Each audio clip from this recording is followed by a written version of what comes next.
anche da questa parte. Ci sono voluti 1293 giorni per realizzarla, la nuova pediatria, un'opera attesa da oltre 20 anni a Padova che sarà il punto di riferimento del Veneto. 8 piani, 155 posti letto, 6 sale operatorie d'avanguardia, ogni stanza ha uno spazio pensato anche per i caregiver. Un giorno importante per il sistema sanitario d'esame, per la comunità direi, no?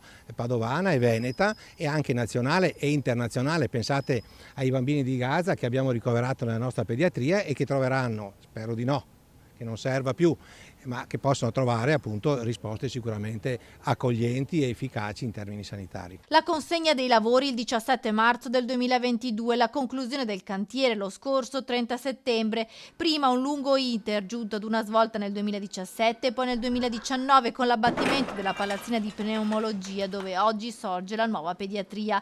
L'opera è costata oltre 107 milioni di euro, di questi 15 milioni destinati agli arredi pensati per rendere l'ambiente a misura di bambino garantendo le migliori cure possibili in ogni campo. 26 infatti sono le unità operative. La pediatria di Padova è il più grande istituto dedicato alla cura del bambino del nord-est. Ogni anno mediamente vengono ricoverati qui 10.000 bambini. Gli accessi al pronto soccorso sono 25.000, le visite ambulatoriali sono 320.000. Qui in un anno nascono in media 2.800 bambini. Avere una casa adeguata era un obbligo, hanno detto medici e politici presenti all'inaugurazione. Posso dirvi che è già accreditata e funzionante l'area radiologica con quella risonanza che dal 16 di ottobre avrà i suoi primi appuntamenti.